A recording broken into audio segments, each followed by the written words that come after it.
Chapter 11. The Mystery of Sex Transmutation. The 10th Step Towards Riches. The meaning of the word transmute is, in simple language, the changing or transferring of one element or form of energy into another. The emotion of sex brings into being a state of mind.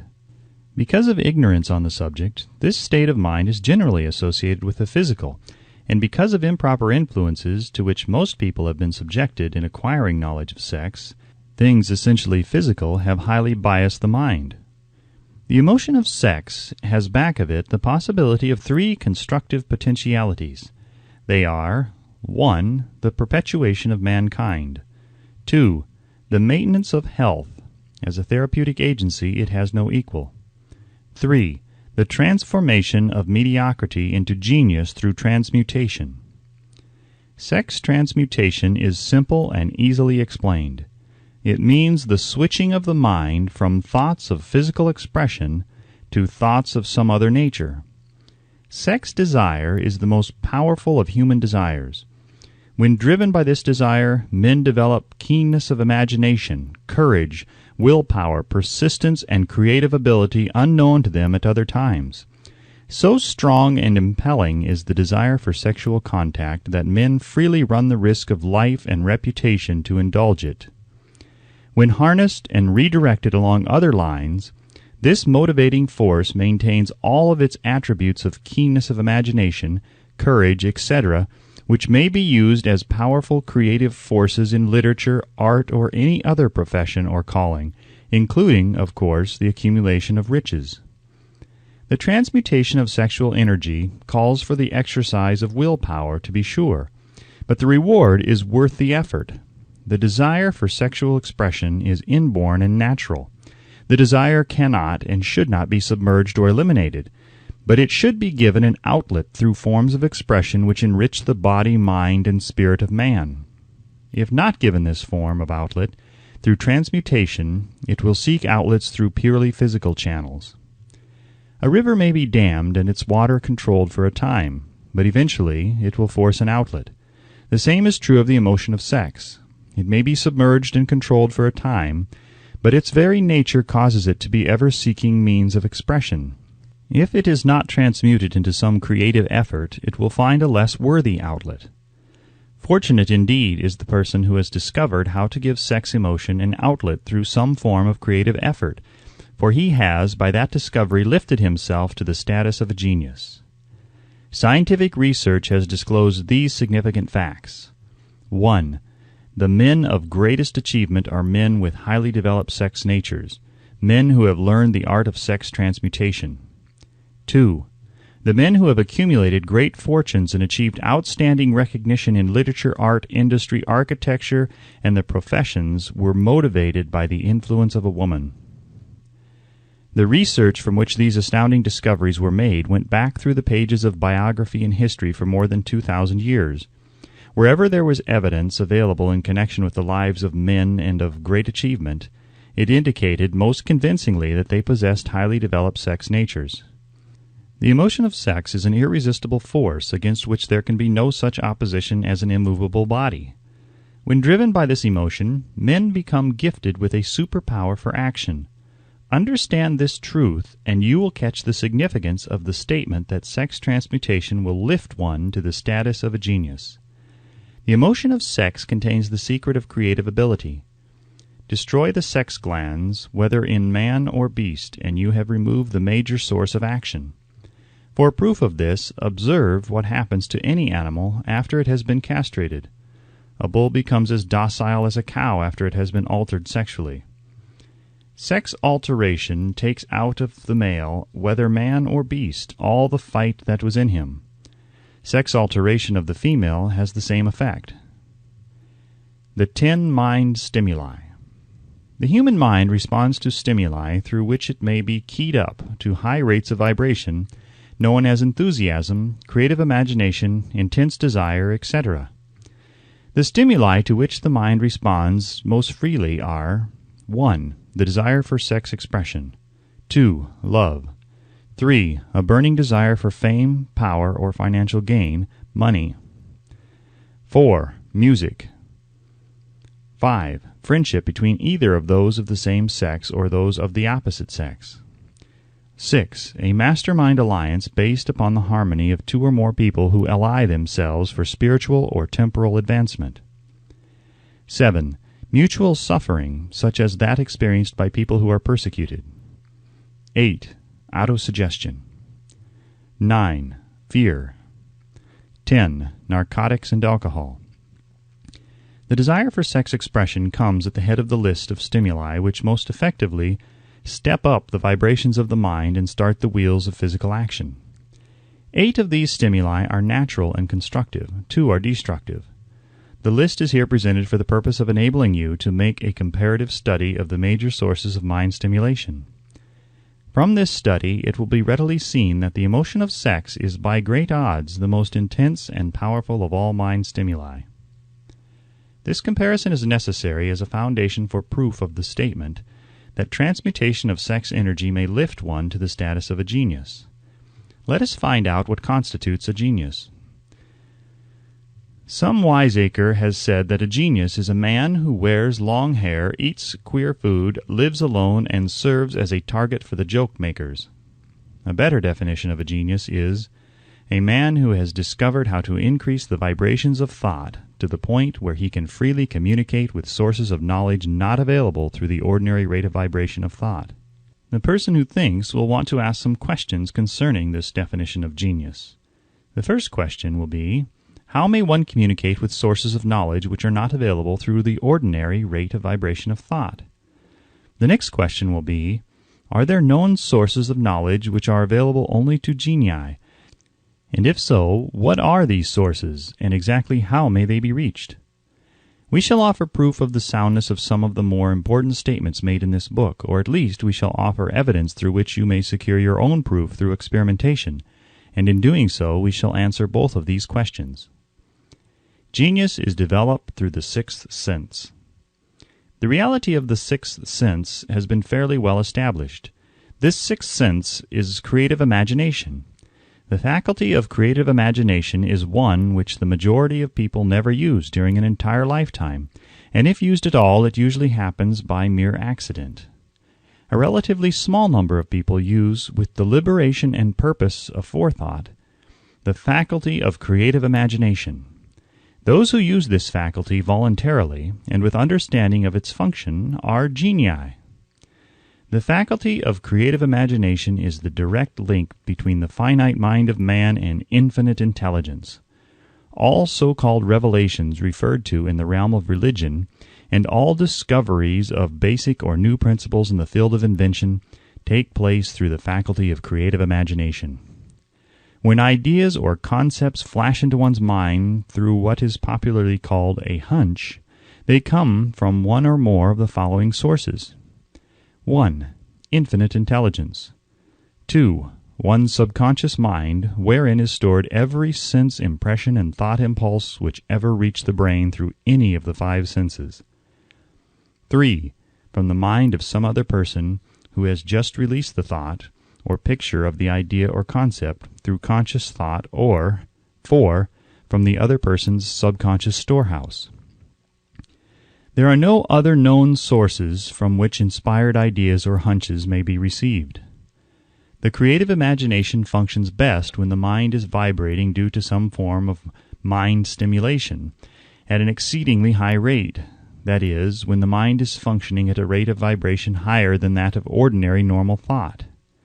When brain action has been stimulated through one or more of the 10 mind stimulants, it has the effect of lifting the individual far above the horizon of ordinary thought, and permits him to envision distance, scope, and quality of thoughts not available on the lower plane, such as that occupied while one is engaged in the solution of the problems of business and professional routine.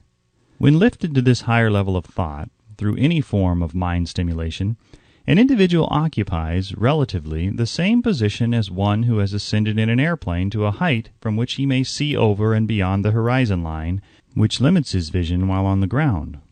Moreover, while on this higher level of thought, the individual is not hampered or bound by any of the stimuli which circumscribe and limit his vision while wrestling with the problems of gaining the 3 basic necessities of food, clothing, and shelter. He is in a world of thought in which the ordinary workaday thoughts have been as effectively removed as are the hills and valleys and other limitations of physical vision when he rises in an airplane. While on this exalted plane of thought, the creative faculty of the mind is given freedom for action.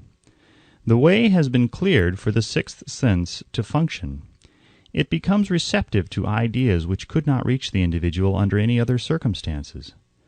The sixth sense is the faculty which marks the difference between a genius and an ordinary individual.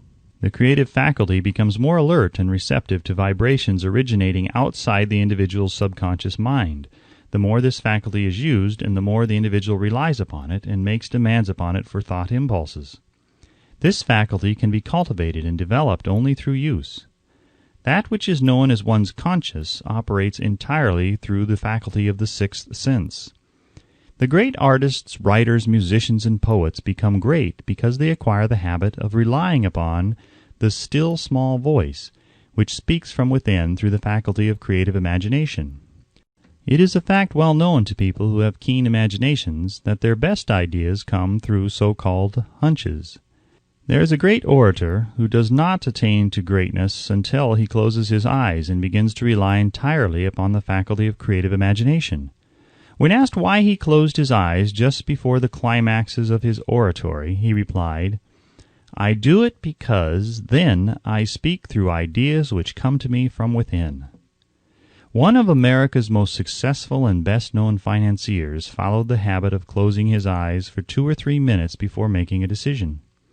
When asked why he did this, he replied, "With my eyes closed, I am able to draw upon a source of superior intelligence." The late Dr. Elmer R. Gates of Chevy Chase, Maryland, created more than 200 useful patents, many of them basic, through the process of cultivating and using the creative faculty. His method is both significant and interesting to one interested in attaining to the status of genius, in which category Dr. Gates unquestionably belonged. Dr. Gates was one of the really great, though less publicized, scientists of the world. In his laboratory, he had what he called his personal communication room.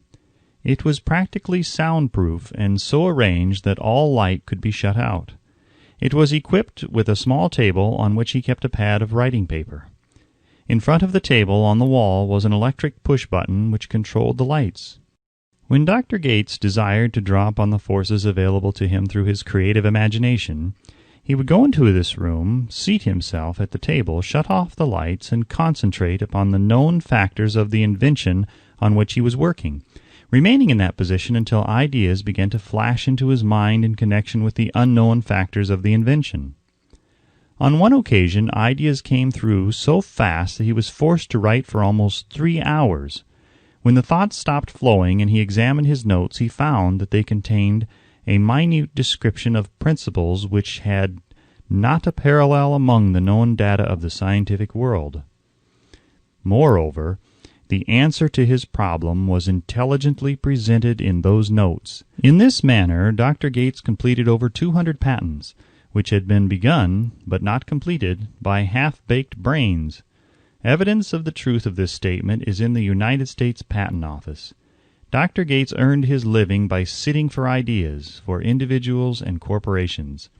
Some of the largest corporations in America paid him substantial fees by the hour for sitting for ideas. The reasoning faculty is often faulty because it is largely guided by one's accumulated experience. Not all knowledge which one accumulates through experience is accurate.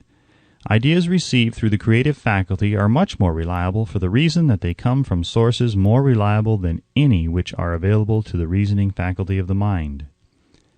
The major difference between the genius and the ordinary crank inventor may be found in the fact that the genius works through his faculty of creative imagination, while the crank knows nothing of this faculty.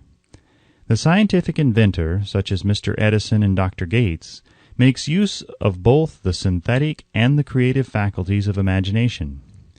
For example, the scientific inventor or genius begins an invention by organizing and combining the known ideas or principles accumulated through experience, through the synthetic faculty, the reasoning faculty. If he finds this accumulated knowledge to be insufficient for the completion of his invention, he then draws upon the sources of knowledge available to him through his creative faculty. The method by which he does this varies with the individual, but this is the sum and substance of his procedure. 1. He stimulates his mind so that it vibrates on a higher than average plane, using one or more of the 10 mind stimulants or some other stimulant of his choice. 2. He concentrates upon the known factors, the finished part of his invention, and creates in his mind a perfect picture of unknown factors, the unfinished part of his invention. He holds this picture in his mind until it has been taken over by the subconscious mind, then relaxes by clearing his mind of all thought and waits for his answers to flash into his mind. Sometimes the results are both definite and immediate. At other times the results are negative, depending upon the state of development of the sixth sense or creative faculty. Mr. Edison tried out more than 10,000 different combinations of ideas through the synthetic faculty of his imagination before he tuned in through the creative faculty and got the answer which perfected the incandescent light. His experience was similar when he produced the talking machine. There is plenty of reliable evidence that the faculty of creative imagination exists. This evidence is available through accurate analysis of men who have become leaders in their respective callings without having had extensive educations. Lincoln was a notable example of a great leader who achieved greatness through the discovery and use of his faculty of creative imagination. He discovered and began to use this faculty as the result of the stimulation of love which he experienced after he met Anne Rutledge, a statement of the highest significance in connection with the study of the source of genius. The pages of history are filled with the records of great leaders whose achievements may be traced directly to the influence of women who aroused the creative faculties of their minds through the stimulation of sex desire. Napoleon Bonaparte was one of these. When inspired by his first wife, Josephine, he was irresistible and invincible. When his better judgment or reasoning faculty prompted him to put Josephine aside, he began to decline. His defeat and St. Helena were not far distant. If good taste would permit, we might easily mention scores of men, well known to the American people, who climbed to great heights of achievement under the stimulating influence of their wives, only to drop back to destruction after money and power went to their heads and they put aside the old wife for a new one. Napoleon was not the only man to discover that sex influence, from the right source, is more powerful than any substitute of expediency which may be created by mere reason. The human mind responds to stimulation. Among the greatest and most powerful of these stimuli is the urge of sex. When harnessed and transmuted, this driving force is capable of lifting men into that higher sphere of thought which enables them to master the sources of worry and petty annoyance which beset their pathway on the lower plane. Unfortunately, only the genii have made the discovery. Others have accepted the experience of sex urge without discovering one of its major potentialities, a fact which accounts for the great number of others as compared to the limited number of genii. For the purpose of refreshing the memory in connection with the facts available from the biographies of certain men, we here present the names of a few men of outstanding achievement, each of whom was known to have been of a highly sexed nature. The genius which was theirs undoubtedly found its source of power in transmuted sex energy. George Washington, Napoleon Bonaparte, William Shakespeare, Abraham Lincoln, Ralph Waldo Emerson, Robert Burns, Thomas Jefferson, Albert Hubbard, Albert H. Gary, Oscar Wilde, Woodrow Wilson, John H. Patterson, Andrew Jackson, Enrico Caruso. Your own knowledge of biography will enable you to add to this list. Find, if you can, a single man in all history of civilization who achieved outstanding success in any calling who was not driven by a well-developed sex nature. If you do not wish to rely upon biographies of men not now living, take inventory of those whom you know to be men of great achievement, and see if you can find one among them who is not highly sexed. Sex energy is the creative energy of all genii.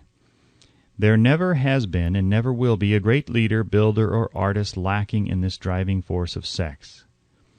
Surely no one will misunderstand these statements to mean that all who are highly sexed are genii. Man attains to the status of genius only when and if he stimulates his mind so that it draws upon the forces available through the creative faculty of the imagination. Chief among the stimuli with which this stepping up of the vibrations may be produced is sex energy. The mere possession of this energy is not sufficient to produce a genius.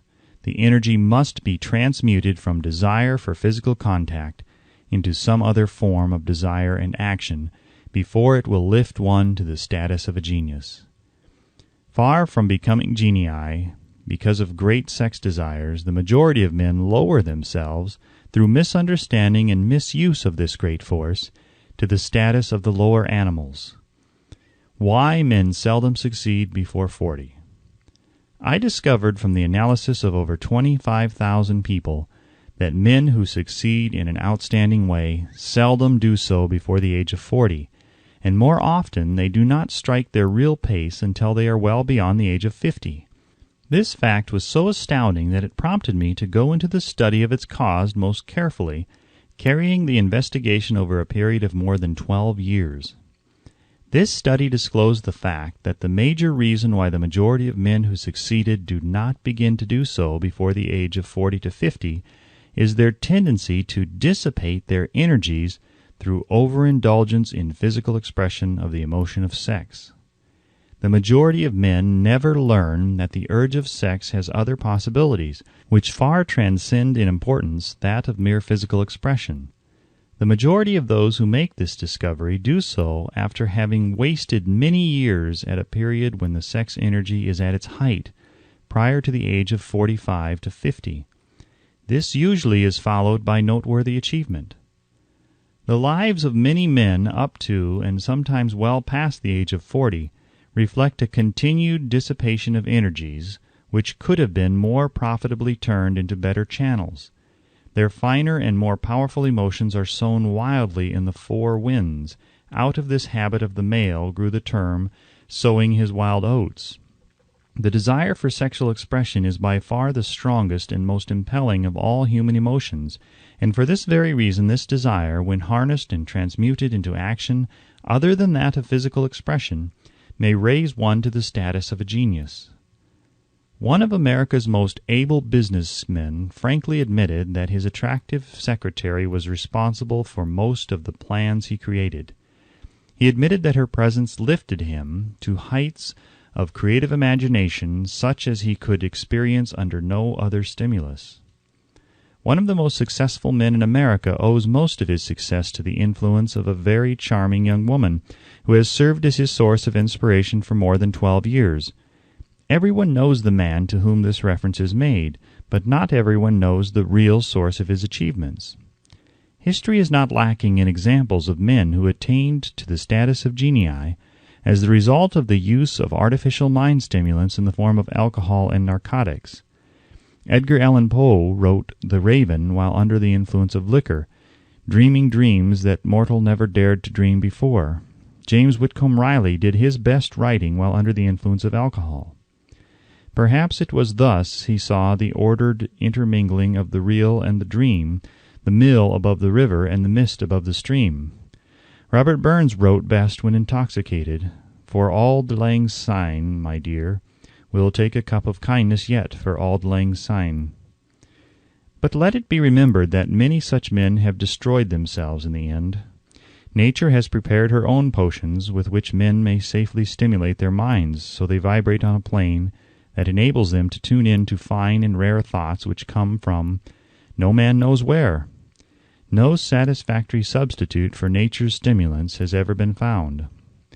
It is a fact well known to psychologists that there is a very close relationship between sex desires and spiritual urges, a fact which accounts for the peculiar behavior of people who participate in the orgies known as religious revivals, common among the primitive types. The world is ruled and the destiny of civilization is established by the human emotions. People are influenced in their actions not by reason so much as by feelings. The creative faculty of the mind is set into action entirely by emotions and not by cold reason. The most powerful of all human emotions is that of sex. There are other mind stimulants, some of which have been listed, but no one of them, nor all of them combined, can equal the driving power of sex. A mind stimulant is any influence which will either temporarily or permanently increase the vibrations of thought. The 10 major stimulants described are those most commonly resorted to. Through these sources one may commune with an infinite intelligence, or enter at will the storehouse of the subconscious mind, either one's own or that of another person, a procedure which is all there is of genius. A teacher who has trained and directed the efforts of more than 30,000 salespeople made the astounding discovery that highly sexed men are the most efficient salesmen. The explanation is that the factor of personality known as personal magnetism is nothing more or less than sex energy. Highly sexed people always have a plentiful supply of magnetism. Through cultivation and understanding, this vital force may be drawn upon and used to great advantage in the relationships between people. This energy may be communicated to others through the following media. 1. The handshake. The touch of the hand indicates instantly the presence of magnetism or the lack of it. 2. The tone of voice. Magnetism, or sex energy, is the factor with which the voice may be colored or made musical and charming. 3. Posture and carriage of the body. Highly sexed people move briskly and with grace and ease. 4. The vibrations of thought. Highly sexed people mix the emotion of sex with their thoughts, or may do so at will, and in that way may influence those around them. 5. Body adornment. People who are highly sexed are usually very careful about their personal appearance. They usually select clothing of a style becoming to their personality, physique, complexion, etc. When employing salesmen, the more capable sales manager looks for the quality of personal magnetism as the first requirement of a salesman. People who lack sex energy will never become enthusiastic, nor inspire others with enthusiasm, and enthusiasm is one of the most important requisites in salesmanship, no matter what one is selling. The public speaker, orator, preacher, lawyer, or salesman who is lacking in sex energy is a flop, as far as being able to influence others is concerned. Couple with this the fact that most people can be influenced only through an appeal to their emotions, and you will understand the importance of sex energy as a part of the salesman's native ability. Master salesmen attain the status of mastery in selling because they, either consciously or unconsciously, transmute the energy of sex into sales enthusiasm. In this statement may be found a very practical suggestion as to the actual meaning of sex transmutation. The salesman who knows how to take his mind off the subject of sex and direct it in sales effort with as much enthusiasm and determination as he would apply to its original purpose, has acquired the art of sex transmutation, whether he knows it or not. The majority of salesmen who transmute their sex energy do so without being in the least aware of what they are doing or how they are doing it. Transmutation of sex energy calls for more willpower than the average person cares to use for this purpose. Those who find it difficult to summon willpower sufficient for transmutation may gradually acquire this ability. Though this requires willpower, the reward for the practice is more than worth the effort. The entire subject of sex is one with which the majority of people appear to be unpardonably ignorant. The urge of sex has been grossly misunderstood, slandered, and burlesqued by the ignorant and the evil-minded for so long that the very word sex is seldom used in polite society. Men and women who are known to be blessed, yes, blessed with highly sexed natures, are usually looked upon as being people who will bear watching. Instead of being called blessed, they are usually called cursed. Millions of people, even in this age of enlightenment, have inferiority complexes which they developed because of this false belief that a highly sexed nature is a curse. These statements of the virtue of sex energy should not be construed as justification for the libertine. The emotion of sex is a virtue only when used intelligently and with discrimination. It may be misused, and often is, to such an extent that it debases instead of enriches both body and mind. The better use of this power is the burden of this chapter. It seemed quite significant to the author when he made the discovery that practically every great leader whom he had the privilege of analyzing, was a man whose achievements were largely inspired by a woman. In many instances, the woman in the case was a modest, self-denying wife, of whom the public had heard but little or nothing. In a few instances, the source of inspiration has been traced to the other woman. Perhaps such cases may not be entirely unknown to you. Intemperance in sex habits is just as detrimental as intemperance in habits of drinking and eating. In this age in which we live, an age which began with the World War, intemperance in habits of sex is common. This orgy of indulgence may account for the shortage of great leaders. No man can avail himself of the forces of his creative imagination while dissipating them. Man is the only creature on earth which violates nature's purpose in this connection. Every other animal indulges its sex nature in moderation and with purpose which harmonizes with the laws of nature. Every other animal responds to the call of sex only in season. Man's inclination is to declare open season. Every intelligent person knows that stimulation in excess, through alcoholic drink and narcotics, is a form of intemperance which destroys the vital organs of the body, including the brain. Not every person knows, however, that overindulgence in sex expression may become a habit as destructive and as detrimental to creative effort as narcotics or liquor. A sex-mad man is not essentially different than a dope-mad man. Both have lost control over their faculties of reason and willpower. Sexual overindulgence may not only destroy reason and willpower, but it may also lead to either temporary or permanent insanity. Many cases of hypochondria, imaginary illness, grow out of habits developed in ignorance of the true function of sex. From these brief references to the subject, it may be readily seen that ignorance on the subject of sex transmutation forces stupendous penalties upon the ignorant on the one hand, and withholds from them equally stupendous benefits on the other. Widespread ignorance on the subject of sex is due to the fact that the subject has been surrounded with mystery and beclouded by dark silence. The conspiracy of mystery and silence has had the same effect upon the minds of young people that the psychology of prohibition had. The result has been increased curiosity and desire to acquire more knowledge on this verboten subject. And, to the shame of all lawmakers and most physicians, by training best qualified to educate youth on that subject, information has not been easily available. Seldom does an individual enter upon highly creative effort in any field of endeavor before the age of 40. The average man reaches the period of his greatest capacity to create between 40 and 60. These statements are based upon analysis of thousands of men and women who have been carefully observed. They should be encouraging to those who fail to arrive before the age of 40, and to those who become frightened at the approach of old age around the 40-year mark. The years between 40 and 50 are, as a rule, the most fruitful. Man should approach this age not with fear and trembling, but with hope and eager anticipation. If you want evidence that most men do not begin to do their best work before the age of 40, study the records of the most successful men known to the American people, and you will find it. Henry Ford had not hit his pace of achievement until he had passed the age of 40. Andrew Carnegie was well past 40 before he began to reap the reward of his efforts. James J. Hill was still running a telegraph key at the age of 40. His stupendous achievements took place after that age.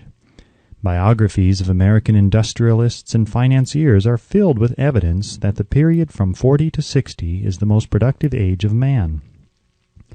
Between the ages of 30 and 40, man begins to learn, if he ever learns, the art of sex transmutation. This discovery is generally accidental, and more often than otherwise, the man who makes it is totally unconscious of his discovery. He may observe that his powers of achievement have increased around the age of 35 to 40, but in most cases he is not familiar with the cause of this change, that nature begins to harmonize the emotions of love and sex in the individual between the ages of 30 and 40, so that he may draw upon these great forces and apply them jointly as stimuli to action. Sex alone is a mighty urge to action, but its forces are like a cyclone. They are often uncontrollable. When the emotion of love begins to mix itself with the emotion of sex, the result is calmness of purpose, poise, accuracy of judgment, and balance. What person who has attained to the age of 40 is so unfortunate as to be unable to analyze these statements and to corroborate them by his own experience? When driven by his desire to please a woman, based solely upon the emotion of sex, a man may be, and usually is, capable of great achievement, but his actions may be disorganized, distorted, and totally destructive. When driven by his desire to please a woman, based upon the motive of sex alone, a man may steal, cheat, and even commit murder. But when the emotion of love is mixed with the emotion of sex, that same man will guide his actions with more sanity, balance, and reason. Criminologists have discovered that the most hardened criminals can be reformed through the influence of a woman's love. There is no record of a criminal having been reformed solely through the sex influence. These facts are well known, but their cause is not. Reformation comes, if at all, through the heart or emotional side of man, not through his head or reasoning side. Reformation means a change of heart. It does not mean a change of head. A man may, because of reason, make certain changes in his personal conduct to avoid the consequences of undesirable effects, but genuine reformation comes only through a change of heart, through a desire to change. Love, romance, and sex are all emotions capable of driving men to heights of superachievement. Love is the emotion which serves as a safety valve and ensures balance, poise, and constructive effort. When combined, these three emotions may lift one to an altitude of a genius. There are genii, however, who know but little of the emotion of love.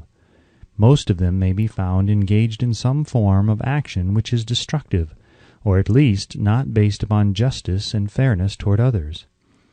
If good taste would permit, a dozen genii could be named in the field of industry and finance, who ride ruthlessly over the rights of their fellow men. They seem totally lacking in conscience. The reader can easily supply his own list of such men. The emotions are states of mind. Nature has provided man with a chemistry of the mind which operates in a manner similar to the principles of chemistry of matter. It is a well-known fact that through the aid of chemistry of matter, a chemist may create a deadly poison by mixing certain elements, none of which are in themselves harmful in the right proportions. The emotions may likewise be combined so as to create a deadly poison. The emotions of sex and jealousy, when mixed, may turn a person into an insane beast. The presence of any one or more of the destructive emotions in the human mind, through the chemistry of the mind, sets up a poison which may destroy one's sense of justice and fairness. In extreme cases, the presence of any combination of these emotions in the mind may destroy one's reason. The road to genius consists of the development, control, and use of sex, love, and romance. Briefly, the process may be stated as follows. Encourage the presence of these emotions as the dominating thoughts in one's mind, and discourage the presence of all the destructive emotions. The mind is a creature of habit. It thrives upon the dominating thoughts fed it. Through the faculty of willpower, one may discourage the presence of any emotion and encourage the presence of any other. Control of the mind through the power of will is not difficult. Control comes from persistence and habit. The secret of control lies in understanding the process of transmutation. When any negative emotion presents itself in one's mind, it can be transmuted into a positive or constructive emotion by the simple procedure of changing one's thoughts. There is no other road to genius than through voluntary self-effort. A man may attain to great heights of financial or business achievement solely by the driving force of sex energy, but history is filled with evidence that he may, and usually does, carry with him certain traits of character which rob him of the ability to either hold or enjoy his fortune. This is worthy of analysis, thought, and meditation, for it states a truth, the knowledge of which may be helpful to women as well as men. Ignorance of this has cost thousands of people their privilege of happiness, even though they possessed riches. The emotions of love and sex leave their unmistakable marks upon the features. Moreover, these signs are so visible that all who wish may read them. The man who is driven by the storm of passion, based upon sex desires alone, plainly advertises that fact to the entire world by the expression of his eyes and the lines of his face. The emotion of love, when mixed with the emotion of sex, softens, modifies, and beautifies the facial expression. No character analyst is needed to tell you this. You may observe it for yourself. The emotion of love brings out and develops the artistic and aesthetic nature of man. It leaves its impress upon one's very soul, even after the fire has been subdued by time and circumstance. Memories of love never pass. They linger, guide, and influence long after the source of stimulation has faded. There is nothing new in this. Every person who has been moved by genuine love knows that it leaves enduring traces upon the human heart. The effect of love endures because love is spiritual in nature. The man who cannot be stimulated to great heights of achievement by love is hopeless. He is dead, though he may seem to live. Even the memories of love are sufficient to lift one to a higher plane of creative effort. The major force of love may spend itself and pass away, like a fire which has burned itself out, but it leaves behind indelible marks as evidence that it has passed that way. Its departure often prepares the human heart for a still greater love. Go back into your yesteryears at times, and bathe your mind in the beautiful memories of past love. It will soften the influence of the present worries and annoyances. It will give you a source of escape from the unpleasant realities of life, and maybe, who knows, your mind will yield to you, during this temporary retreat into the world of fantasy, ideas or plans which may change the entire financial or spiritual status of your life. If you believe yourself unfortunate because you have loved and lost, perish the thought. One who has loved truly can never lose entirely. Love is whimsical and temperamental.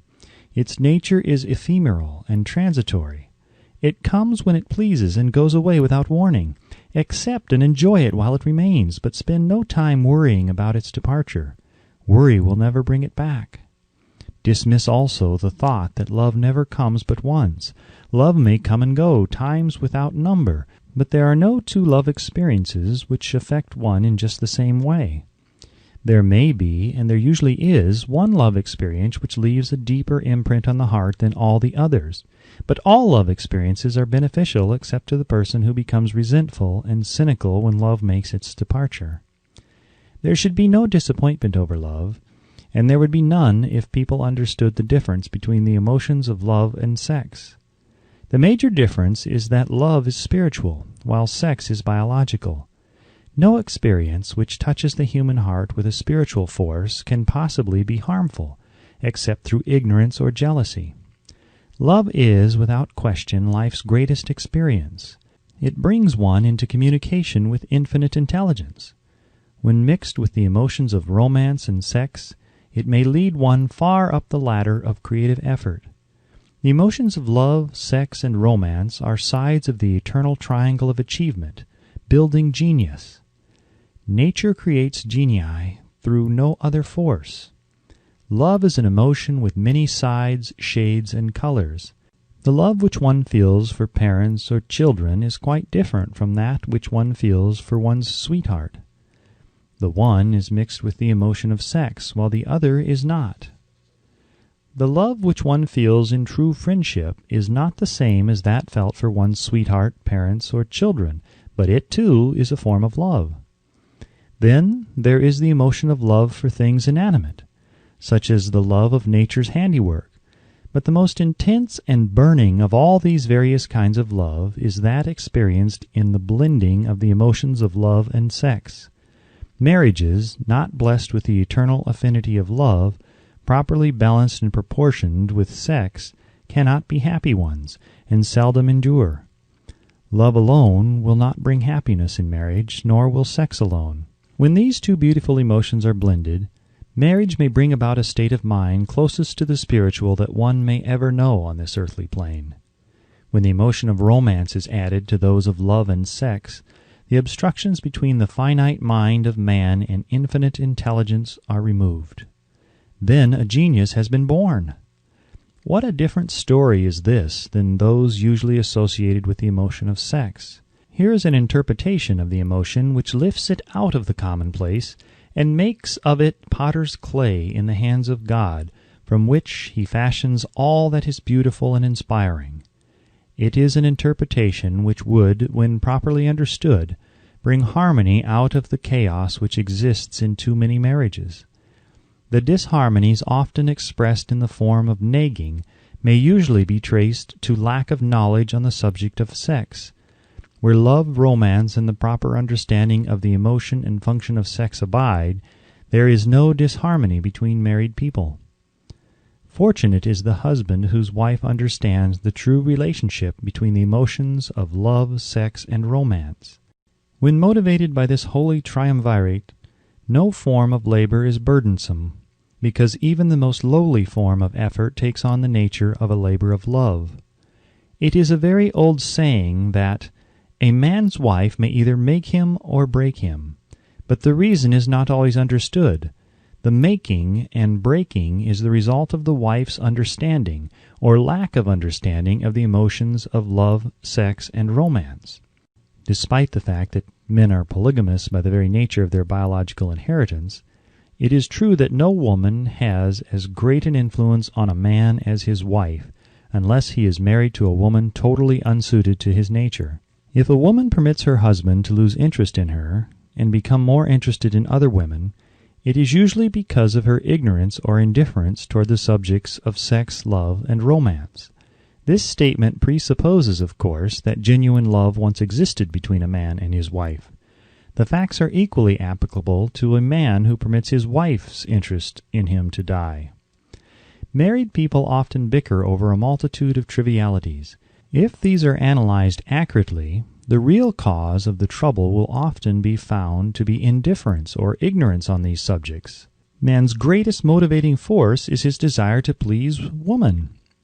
The hunter who excelled during prehistoric days before the dawn of civilization did so because of his desire to appear great in the eyes of woman.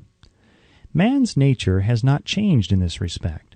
The hunter of today brings home no skins of wild animals, but he indicates his desire for her favor by supplying fine clothes, motor cars, and wealth. Man has the same desire to please woman that he had before the dawn of civilization. The only thing that has changed is his method of pleasing. Men who accumulate large fortunes and attain to great heights of power and fame do so mainly to satisfy their desire to please women. Take women out of their lives, and great wealth would be useless to most men. It is this inherent desire of man to please woman which gives woman the power to make or break a man. The woman who understands man's nature and tactfully caters to it need have no fear of competition from other women. Men may be giants with indomitable willpower when dealing with other men, but they are easily managed by the woman of their choice. Most men will not admit that they are easily influenced by the women they prefer, because it is in the nature of the male to want to be recognized as the stronger of the species. Moreover, the intelligent woman recognizes this manly trait and very wisely makes no issue of it. Some men know that they are being influenced by the women of their choice, their wives, sweethearts, mothers, or sisters, but they tactfully refrain from rebelling against the influence because they are intelligent enough to know that no man is happy or complete without the modifying influence of the right woman. The man who does not recognize this important truth deprives himself of the power which has done more to help men achieve success than all other forces combined.